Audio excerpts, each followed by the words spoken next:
hello everyone आज আপোনালোকলৈ এটা ধুনিয়া ৰেচিপি ভিডিও লৈ আহিছো আৰু কি ৰেচিপি আপোনালোকে ভিডিওটো হেকলৈকে চাই থাকিলে নিশ্চয় গম পাব আৰু কোনে কোনে টেঙা খাই ভাল পায় জনাবচোন মোৰ পিছে খুব বেছি ভাল লাগে বাৰু টেঙা খাই গৰম দিনত নে কি কয় আৰু হে যেটো ৰেচিপি বনাম তাৰ বাবে লাগিব মোক অলপমান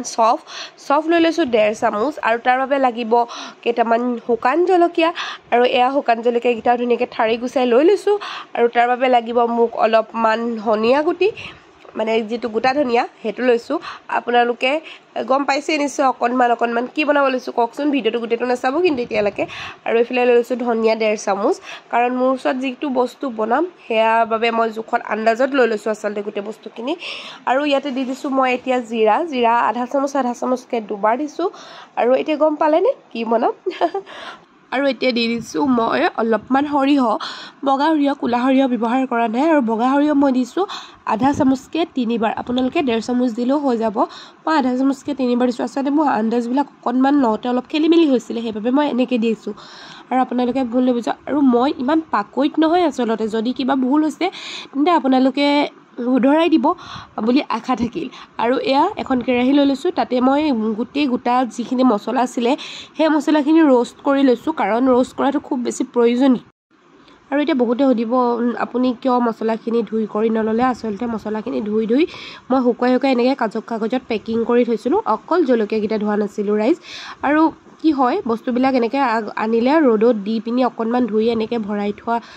থোৱাই হয় আৰু মেথিগুটি আৰু জিৰা গিটা ধোৱা নহয় বাকিবোৰ ধোৱাই হয় বাৰু সফ গিটা ধোৱা নহয় কিনে रोस्ट কৰি থোৱাই থাকে যে আৰু এয়া মই ফুটা কাৰণে এখন ঢাকনি দি দিছিলো হেতু সময়ত মই ঢাকনি বেলেগ পোৱা নাছিলো বাবে থালখন ব্যৱহাৰ কৰিলো বাকি এয়া অলপমান আন্দাজত তেল লৈ লৈছো তেল প্ৰায় 1.5 কাপ মান তেল লৈছো আৰু ইয়াতে দি দিছো নগাটেঙাখিনি প্ৰথমতে মই অলপমান গৰম পানী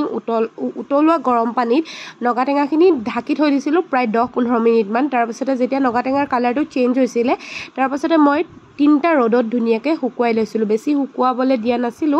আসলতে বেছি হুকাই গলে অকল গুটিটোহে থাকিব যে আৰু এয়া মই গেছটো একদম বন্ধ কৰি দিলো কৰি দিয়াৰ পিছতে ইয়াতে দি দিছো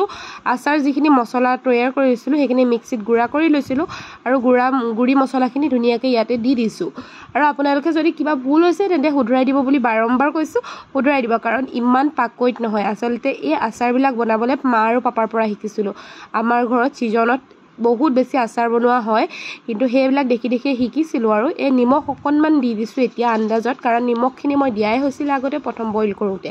আৰু এতিয়া ইয়াতে দি দিছো অলপমান হালধি গুড়া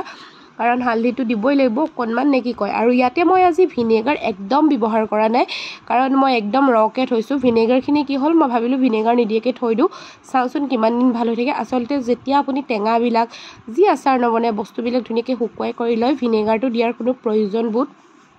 নকৰো মই হেবাবে মই নিদিলো বাৰু ভিনেগাৰ আৰু ভিনেগাৰ দিলে অকনমান টেষ্টটো বেলেগ হৈ যায় সেইকাৰণে মই এড কৰা নাই আপোনালোকৰ যদি বিচাৰে কৰিব পাৰে আৰু কেনেকুৱা লাগিছে মোৰ নগাটেঙা আচাৰখিনি জনাবচোন